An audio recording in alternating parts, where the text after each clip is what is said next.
Buenas tardes, paraguayos y paraguayas.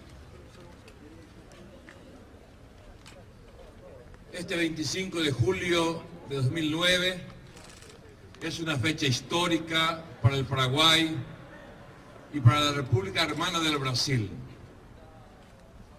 Después de haber compartido momentos amargos a lo largo de nuestra historia común, como guerras y dictaduras, hoy podemos afirmar que hemos alcanzado un hito histórico muy positivo. El presidente Lula y yo hemos firmado una declaración que abre una nueva era en las relaciones entre Paraguay y Brasil, una era de diálogo entre iguales. Será vencido. ¡Nunca más, arrodillado! Que vamos a triunfar. ¡De pie! Santiago, un nuevo Paraguay está naciendo. Tú vendrás. Vamos con nuestra bandera. Y así con nuestros años de lucha. Itaipuña Lema, Itaipuña Lema, Itaipuña Lema. Bueno, hay que considerar de que la lucha por la defensa de la soberanía del Paraguay ha sido una lucha histórica, ¿verdad?, que desarrollamos durante varias etapas generacionales. A mí me tocó en la universidad las primeras etapas de la discusión mismo del Tratado de Itaipú, en donde consideramos que era necesario preservar los recursos estratégicos y, por supuesto, la defensa irrestricta de la soberanía. Lamentablemente, los que estaban en el gobierno de la dictadura estronista pues interpretaron de otra manera y asumieron básicamente un papel de subordinación a los intereses estratégicos en ese momento de Brasil. En ese sentido, el Tratado de Itaipú refleja esa estructura del pensamiento interno y las relaciones bilaterales que, por supuesto, tuvo como punto de partida la firma por parte de dos dictadores, el dictador Stroessner y el dictador Grastas-Umín, ¿sí? Y hay que recordar en el marco de la Guerra Fría. Yo pertenezco a la Asociación Nacional Republicana, pero no soy del área en donde estuvo Gualdino Ramón Lovera y otra gente, ¿verdad? Y yo tenía ya en mis antecedentes el haber escrito uno de los primeros libros sobre Itaipú, ¿verdad? Itaipú, aguas que valen oro. Esto se editó en el año 75, apenas 2 años después de firmarse el tratado. O sea que éramos gente no improvisada. Hay que decir que hay toda una lucha por la recuperación de la soberanía hidroeléctrica que surge desde el mismo momento en que se firma el Tratado de Itaipú, el 26 de abril de 1973. El movimiento estudiantil, sobre todo, que es un movimiento crítico a la dictadura de Alfredo Stroessner, fue el que protagonizó una resistencia muy importante, un cuestionamiento muy importante a los términos del tratado, que justamente ponían en duda la soberanía hidroeléctrica nacional. Entonces, a lo largo de los años, seguimos bregando por una reflexión crítica sobre el Tratado de Itaipú y también muchas personas, muchos ciudadanos se fueron incorporando a lo largo del tiempo y, por supuesto, padecieron las injusticias y los rigores del régimen. Entonces, buena parte de la ciudadanía responsable, honrada y consciente se fue forjando, entre otras cosas, no solamente en la lucha de la dictadura, sino también fundamentalmente en la lucha por la reivindicación de los derechos que consideramos razonables en los intereses del Paraguay. Finalmente, en el año 2006, se presenta este libro, La recuperación de la soberanía hidroeléctrica. Lo hacemos con los sindicatos del sector eléctrico, energético, con la Federación de Trabajadores del sector energético, con Citrande. Presenta este libro Fernando Lugo y comienza una campaña. Estamos hablando de 2006, esto se lanza en septiembre del 2006, una campaña para recuperar la soberanía hidroeléctrica que culmina en abril del 2007. Ya ahí comienza la campaña electoral, ¿no es cierto? Entonces este movimiento que fue ciudadano es tomado por lo que fue la Alianza Patriótica para el Cambio como uno de los ejes fundamentales, la recuperación de la soberanía hidroeléctrica, y eso se puede leer en los periódicos previos a la elección del 2008, y ahí se da de hecho eso tuvo una repercusión enorme en Brasil, ¿no es cierto?, una repercusión enorme, y hay que decir de que el presidente Lula nos invita, se va a Fernando Lugo, yo le acompaño, más otros dirigentes de la Alianza Patriótica, y nos vamos a Brasilia.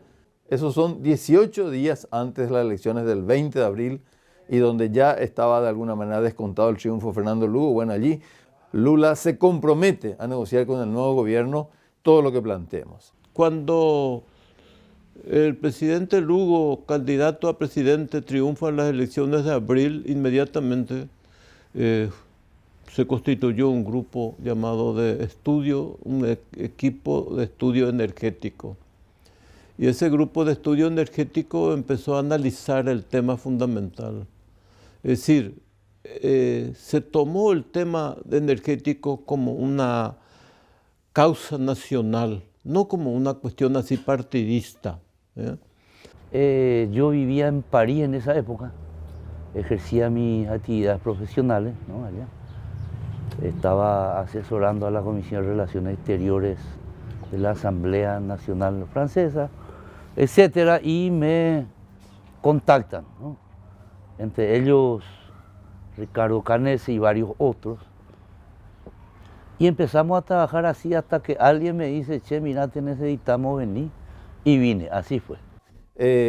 Ganadas las elecciones, Fernando Lugo me convoca, yo convoco a su vez a dirigentes de todos los sectores políticos y sociales, todos los luchadores, la gente que estuvo luchando por la recuperación de la soberanía hidroeléctrica, y de allí surgen los 6 puntos que le entregamos al Brasil el 1 de agosto del 2008, unos días antes de que asuma Fernando Lugo. Primero, soberanía hidroeléctrica; segundo, precio justo; tercero, eliminación de la deuda ilegítima; cuarto, cogestión plena; 5, transparencia; y 6, terminación de obras faltantes. Esos son los 6 puntos que se incorporan totalmente a la mesa de negociación, y de hecho tenemos en el mes de ya septiembre del 2008 la primera negociación donde planteamos esos puntos, y mismo en Brasilia Luis Ignacio Lula da Silva acepta negociar los 6 puntos planteados por nuestro país. Entonces fue ahí cuando hicimos un memorándum cuyo contenido versó básicamente sobre la revisión del tratado en los siguientes aspectos principales. 1. El derecho de preferencia por parte del Brasil, según el tratado, sobre la energía que nos correspondía a nosotros como condóminos de la empresa, pero nosotros no consumíamos. Entonces, plantear la libre disponibilidad de esa energía a partir de la concretación de la infraestructura necesaria para que el Paraguay pueda, digamos, hacer uso de la energía, que después se concretó en la famosa construcción de las 2 subestaciones, una al lado de la represa en Andarias, en Ciudad del Este, y otra aquí en Villa Ayes, y finalmente el tendido de la línea de 500 kV, ¿verdad? Bueno, yo soy funcionario de la Administración Nacional de Electricidad, y trabajando ahí me designan en la ANDE para venir a formar parte de la Comisión de Entes Binacionales Hidroeléctricos. Entonces, ya en ese momento la dinámica del trabajo era muy grande, no había tiempo para nada, las negociaciones habían empezado y lo que yo puedo decir es que realmente fue un trabajo muy grato. Un trabajo muy grato porque nosotros en nuestro país estábamos acostumbrados a ver que para grandes negociaciones, ¿verdad? Como que no había las condiciones necesarias. Para grandes negociaciones, evidentemente, es fundamental la voluntad política, en primer lugar. La voluntad política para negociar en estos casos de recuperar la soberanía nacional. Y con el correr del tiempo esto se fue convirtiendo en una causa nacional. Y en este contexto, en el 2008, con el triunfo de Fernando Lugo, se abre esta posibilidad real de iniciar una negociación bilateral con Brasil. Una de nuestras propuestas del proyecto político del Paraguay, del presente y del futuro, era precisamente reivindicar espacios de soberanía. Y entre la reivindicación de los espacios de soberanía, pues con mayor razón, Itaipú era uno de los objetivos de la recuperación de estos espacios de soberanía.